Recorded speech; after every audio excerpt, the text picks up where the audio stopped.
So I just got a phone call from my home insurance company. They want to do this home insurance inspection. Never heard of that. What's the deal with that?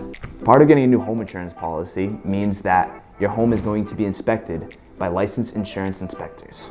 But they just called for an inspection. I thought I got an inspection before I bought the home. What's the difference on this? Yeah, so most likely you did have a home inspection prior to closing on your home.